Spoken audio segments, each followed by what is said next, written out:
Shalom anak-anak, selamat pagi semuanya. Ketemu lagi dengan Miss Magda di kegiatan agama Kristen hari ini, hari Kamis ya.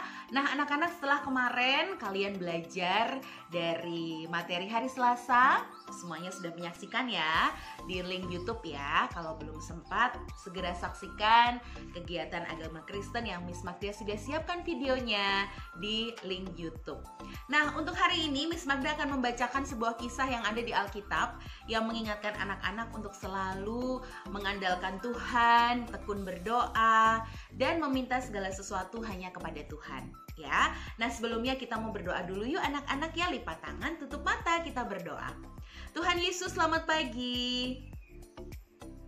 Terima kasih Tuhan untuk kesehatan dan perlindungan. Kami siap mendengarkan cerita tentang kebaikan Tuhan. Terima kasih Tuhan Yesus. Haleluya. Amin. Baik anak-anak, Miss Magda sudah siapkan cerita hari ini yang Miss Magda akan bacakan dari Alkitab. Yuk kita simak bersama ya.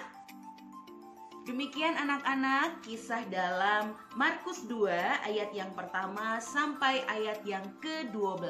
Miss Magda bacakan ya. Orang lumpuh disembuhkan.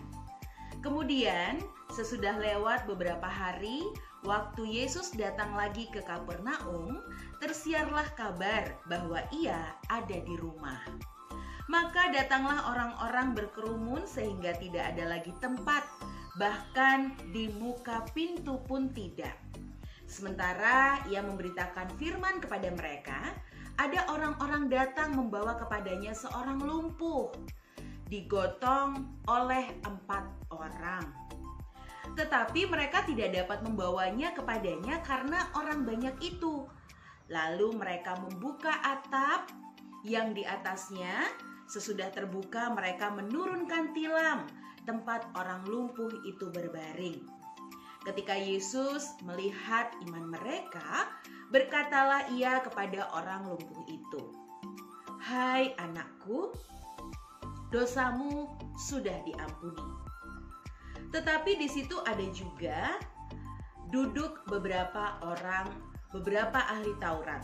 Mereka berpikir dalam hatinya, "Mengapa orang ini berkata begitu? Ia menghujat Allah. Siapa yang dapat mengampuni dosa selain daripada Allah sendiri?" Tetapi Yesus segera mengetahui dalam hatinya bahwa mereka berpikir demikian. Lalu ia berkata kepadanya, "Mengapa kamu berpikir begitu dalam hatimu?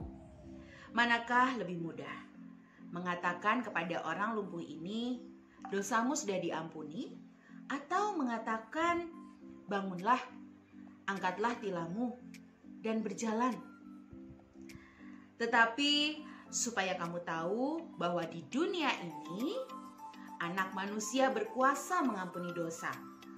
Berkatalah ia kepada orang lumpuh itu, "Kepadamu kukatakan, bangunlah, angkatlah tempat tidurmu dan pulanglah ke rumahmu."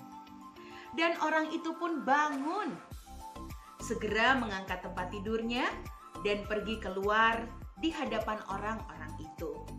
Sehingga mereka semua takjub lalu memuliakan Allah, katanya, "Yang begini belum pernah kita lihat."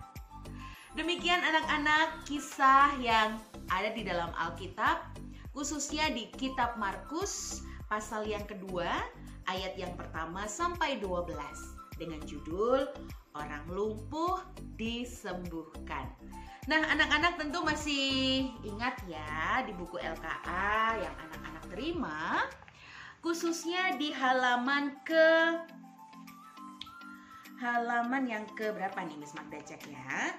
Halaman yang ke-7, halaman ke-18 anak-anak ya. Halaman 18 ada ilustrasi atau lembar untuk anak-anak bisa melihat Yesus menyembuhkan orang lumpuh di Kapernaum. Yuk temukan 5 perbedaan dari kedua gambar ini, gambar kiri dan gambar kanan. Ya, kerjakan seperti yang Miss Magda lakukan. untuk anak-anak bisa mengerti cerita ataupun pembelajaran kita hari ini. Oke, kerjakan dengan semangat ya anak-anak ya. Halaman 18. Demikian anak-anak pembelajaran atau kegiatan agama Kristen pada hari Kamis ini. Kiranya anak-anak semakin semangat dan diberkati dengan kesaksian atau cerita mengenai Tuhan Yesus yang menyembuhkan orang yang lumpuh di Kapernaum. Nah, untuk itu mari kita akhiri kegiatan kita hari ini. Kita mau berdoa anak-anak, yuk lipat tangan, tutup matamu, kita berdoa ya. Tuhan Yesus, terima kasih. Kami sudah selesai mendengarkan cerita tentang kebaikan Tuhan Yesus. Haleluya. Amin. Baik anak-anak, Yesus sangat mengasihi kita. Yesus baik, Yesus memberi contoh ketika Yesus menolong orang yang lumpuh dan kemudian dia bisa berjalan. So, hari ini Miss Magda mau kasih satu tugas buat anak-anak melakukan satu kegiatan atau satu hal baik, menolong orang tua. Yuk anak-anak menyapu lantai ya. Hari ini silahkan anak-anak menyapu lantai ya, baik itu di kamar, ruang keluarga maupun di teras. Jangan lupa di foto atau di video kirimkan ke wali kelas ya. Oke, menyapu dengan sukacita, dengan semangat dan bersih pastinya. Oke anak-anak, selamat berhari Kamis. Tuhan Yesus memberkati dan shalom.